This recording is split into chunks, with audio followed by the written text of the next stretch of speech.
Assalamualaikum warahmatullahi wabarakatuh. Perkenalkan, saya Risha Nadia Permana dengan NPM 2335070026. Saya dari Ilmu Politik angkatan 2023. Di sini saya akan membuat satu video untuk pemutuhan UTS di mata kuliah Politik Indonesia dengan subtema kebebasan pers dan demokrasi, tinjauan terhadap kinerja media di Indonesia.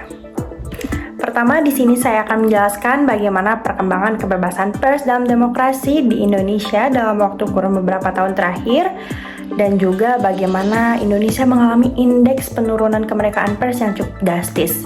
Dalam beberapa tahun terakhir ini, memang kebebasan pers di Indonesia mengalami dinamika yang kompleks, di mana mencerminkan tantangan dan upaya perbaikan untuk menjaga kebebasan berekspresi. Tapi, dikutip dari jurnal National Good Stats, Indonesia mengalami penurunan IKP, yaitu Indeks Kemerdekaan Pers, di mana Indonesia ini menunjukkan tren penurunan yang begitu cukup drastis. Setelah mencapai puncaknya di tahun 2022, mencapai skor yang lumayan tinggi di 77,88, IKP Indonesia menurun menjadi 71,57 di tahun 2023 dan kembali menurun di tahun 2024 mencapai angka 69,36 di 2024. Yang menempatkan Indonesia masih dalam kategori negara yang cukup bebas. Namun dalam rentan waktu dari 2022 sampai 2024, penurunan IKP-nya cukup drastis ya. Emangnya ada apa sih? Ketika indeks kebebasan pers mulai menurun dari tahun ke tahun, ternyata pemerintah melakukan suatu upaya nih. Upaya seperti apa?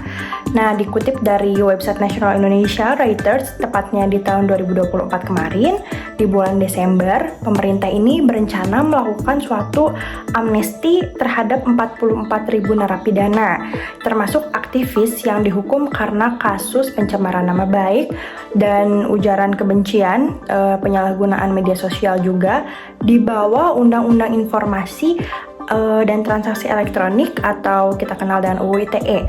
Nah, serta aktivis-aktivis di Papua yang dipenjara karena terjangkit kasus-kasus berlebihan kritik terhadap pemerintah dan terlalu banyak melakukan protes. Nah, langkah itu sih katanya bertujuan mengatasi permasalahan kemanusiaan dan mengurangi kelebihan kapasitas penjara, serta mempromosikan perdamaian di wilayah Papua yang memiliki sejarah integrasi yang kontroversial.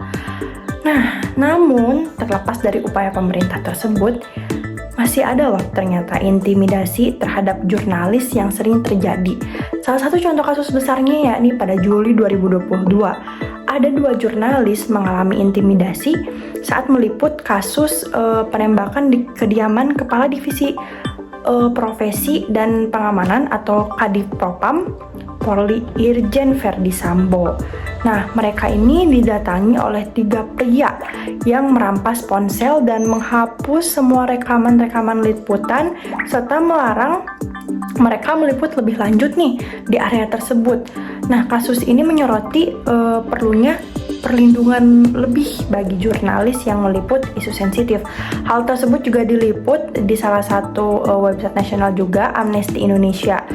Nah, selain dari contoh kasus tersebut, regulasi seperti Peraturan Menteri Komunikasi dan Informatika Nomor 5 Tahun 2020 tentang penyelenggaraan sistem elektronik atau PSE di lingkup privat ini menimbulkan kekhawatiran di kalangan jurnalis. Jadi ya no wonder kalau misalkan indeks kemerdekaan pers di Indonesia dari tahun ke tahun itu mulai menurun. Dan banyak lagi salah satunya kasus lain yang mencerminkan indeks kemerdekaan pers itu bakalan terus menurun, seperti peraturan Mahkamah Agung nih yang nomor 5 tahun 2020 tadi yang mengatur pengambilan foto, rekaman audio, visual di pengadilan harus seizin hakim. Aturan tersebut dianggap sangat-sangat membatasi kinerja jurnalistik dan sangat-sangat menghambat kebebasan pers dong. Misalnya, terjadi juga di Pengadilan Palembang pada tahun 2021, seorang jurnalis hanya diizinkan mengambil gambar selama 10 menit pertama di sidang. Setelah itu dilarang melanjutkan. Jadi hal-hal tersebut sangat bertolak belakang gitu dengan upaya pemerintah pada saat ini untuk melakukan dan memperluas kebebasan pers. Karena dari kejadian-kejadian, contoh-contoh kasus yang sangat aktual tadi, ya no wonder lah kalau kebebasan pers di Indonesia indeksnya itu menurun dari tahun ke tahun, meskipun Indonesia masih dikategorikan sebagai negara yang bebas. Tapi ya dari contoh kasus tersebut harusnya pemerintah lebih aware dan lebih open terhadap kebebasan pers di Indonesia.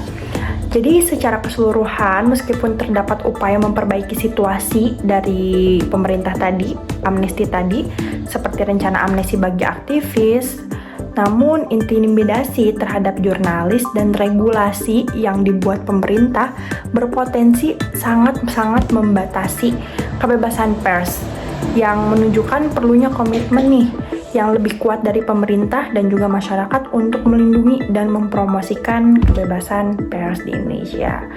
Mungkin itu yang bisa saya tinjau dan jelaskan mengenai bagaimana kebebasan pers dan demokrasi di Indonesia, perkembangan beberapa tahun terakhir, dan contoh-contoh kasusnya.